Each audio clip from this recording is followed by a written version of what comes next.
हमारा ये मिस्टीरियस दिमाग उतना जटिल नहीं है जितना आप सोचते हैं, बल्कि उससे कहीं ज्यादा जटिल है। हमारे इस भौतिक शरीर में ये छोटा सा दिमाग अनगिनत संभावनाएं रखता है, बट अफसोस तो यह है कि हम इसकी शक्ति के बारे में नहीं जानते। ये दिमाग चीजों को याद रखता है, घटनाओं को स्टोर करता है, लेकिन हम इंसान अपने इस दिमाग को अलग ही ढंग से प्रोग्राम करते हैं, इसकी क्षमता और संभावनाओं को खो देते हैं। जैसे कि अगर आप कोई इम्पोर्टेंट बात याद रखना चाहते हैं तो उसे लिख लेते हैं। आप सोचते हैं लिखने से वह चीज याद रहती है, नहीं, बल्कि आप लिखते ही इसलिए हो कि आप जानते हो आप इसे भूल जाओगे, और जब भूल जाओगे तो लिखी हुई चीज को आप दोबारा देखकर उसे याद कर सकते हैं। चलिए मैं आपसे पूछता हूँ, आपको कितने मोबाइल नंबर्स याद हैं? कमेंट में जरूर बताना। आज हमारे पास में मोबाइल नाम की एक छोटी सी डिवाइस है। हम ज्यादातर नंबर्स याद करने की कोशिश नहीं करते, बस अपने मोबाइल में टाइप किया और उसे सेव कर लेते हैं। असल में हम अपने दिमाग का इस्तेमाल ही नहीं करते। दिमाग से इस्तेमाल होने वाली चीजें आजकल हमने टेक्नोलॉजी पर छोड़ दी हैं। हमारा और हमारे दिमाग का काम, याद रखने का काम, ये सब कुछ आजकल रोबोट और टेक्नोलॉजी करती हैं। लेकिन शायद आप नहीं जानते, हमारे दिमाग की शक्ति आज की टेक्नोलॉजी, कंप्यूटर, रोबोट इससे कहीं ज्यादा है। आफ्टर ऑल हमारे दिमाग ने ही इन सब चीजों का निर्माण किया, आविष्कार किया। हमारे दिमाग की याददाश्त और मेमोरी कमाल होती है। तो चलिए मैं इसके बारे में आपको एक सच्ची घटना बताता हूँ। विवेकानंद के बारे में तो आपने सुना ही होगा, और विवेकानंद के बारे में अधिकतर लोग जानते हैं कि उनकी याददाश्त जबरदस्त थी। वे बहुत ही जल्दी पूरी किताब पढ़ लेते थे और उसे वर्ड टू वर्ड याद भी कर लेते थे। कहानी कुछ इस तरह से है। ये बात उन दिनों की है जब विवेकानंद देश भ्रमण में थे। उनके साथ उनके एक गुरु भाई भी थे। देश भ्रमण के दौरान जहाँ पर भी उन्हें अच्छे ग्रंथ मिलते थे, वे उन्हें पढ़ना पसंद करते थे। किसी भी नई जगह जाने के बाद उनकी सबसे पहली तलाश लाइब्रेरी की होती थी। एक बार की बात है, एक जगह उन्हें एक लाइब्रेरी ने काफी अट्रैक्ट किया, तो उन्होंने सोचा क्यों ना यहाँ कुछ दिन तक रुका जाए।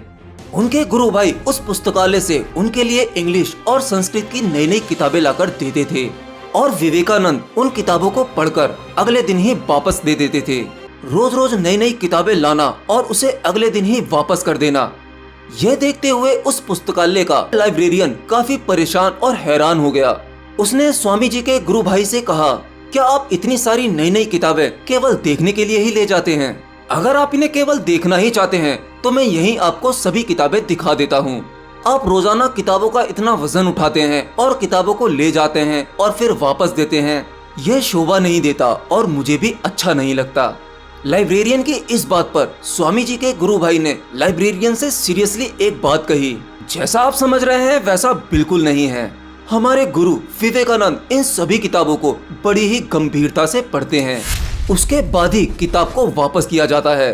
लाइब्रेरियन ने यह बात सुनी और काफी चकित हुआ और कहा, यदि ऐसा है तो मैं आपके गुरु विवेकानंद जी से मिलना चाहूंगा।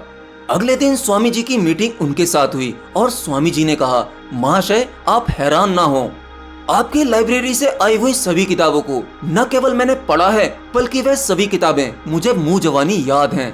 इतना कहते हुए उन्होंने वापस की हुई कुछ किताबें उस लाइब्रेरियन को थमाई और किताब में मौजूदा महत्वपूर्ण कंटेंट उन्होंने मुंह जवानी उस लाइब्रेरियन को सुना दिया। लाइब्रेरियन चकित रह गया। फिर लाइब्रेरियन ने उनकी तेज याददाश्त का रहस्य पूछा। तब विवेकानंद बोले कि किसी भी चीज को पूरे फोकस के साथ थॉटलेस किया जाए तो वह पूरी तरह से आपकी मेमोरी में स्टोर हो जाती है। आपका दिमाग चीजों को कभी नहीं भूलता। उसके लिए आपको जरूरी है आपके अपने मन की और दिमाग की शक्ति को पहचानना, और यह शक्ति अभ्यास और ध्यान से आती है। और आप तो जानते ही होंगे, विवेकानंद बहुत ध्यान किया करते थे। उन्हें जब भी समय मिलता था या तो वो किताबें पढ़ते थे या वो गहरे ध्यान में होते थे। ऐसी एक दूसरी कहानी मैंने सुनी सदगुरु के एक वीडियो में। उन्होंने भी विवेकानंद की याददाश्त के बारे में एक छोटी सी घटना कही। चलिए अगर वो घटना आपने नहीं सुनी तो मैं आपको बता देता हूँ। विवेकानंद भारत के पहले ऐसे योगी थे जो अमेरिका गए थे 1893 में, और उन दिनों विवेकानंद ने एक क्रांति सी ला दी। एक बार की बात है, स्वामी विवेकानंद अमेरिका से लौटते समय वह एक जर्मन फिलोसोफर के पास मेहमान थे। डिनर के बाद वो एक स्टडी रूम में आपस में बैठकर चर्चा करने लगे। वहीं मेज पर एक 700 पेज की बड़ी किताब रखी हुई थी और वो फिलोसोफर उस किताब की बहुत ही बड़ाई कर रहा था। फिर विवेकानंद बोले कि क्या आप मुझे यह किताब 1 घंटे के लिए दे सकते हैं? मैं देखना चाहता हूँ ऐसा इस किताब में क्या है।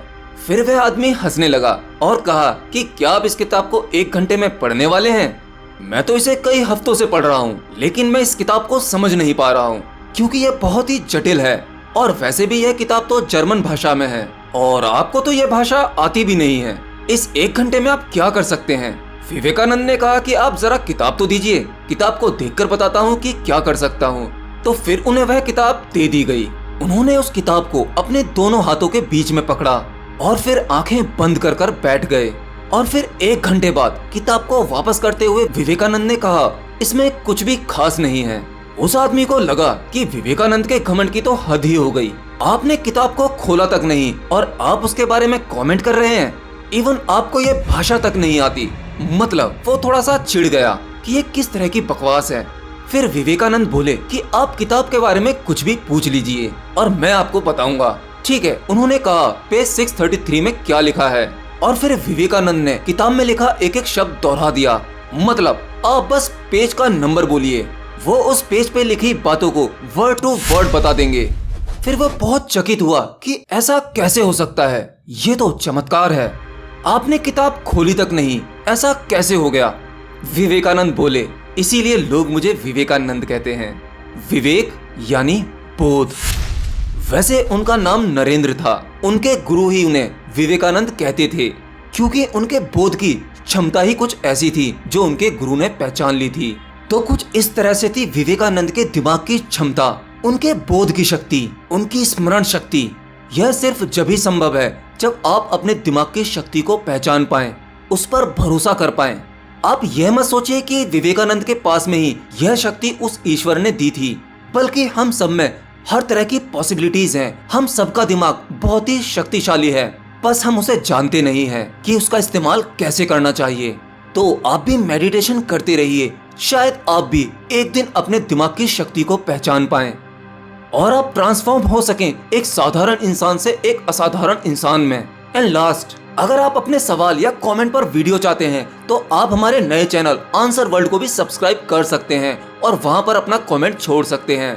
और आपका क्वेश्चन वर्ल्ड के प्रति इतना प्यार दिखाने के लिए बहुत बहुत धन्यवाद। मिलता हूँ अगले वीडियो में नई जानकारी के साथ, तब तक के लिए बाय बाय।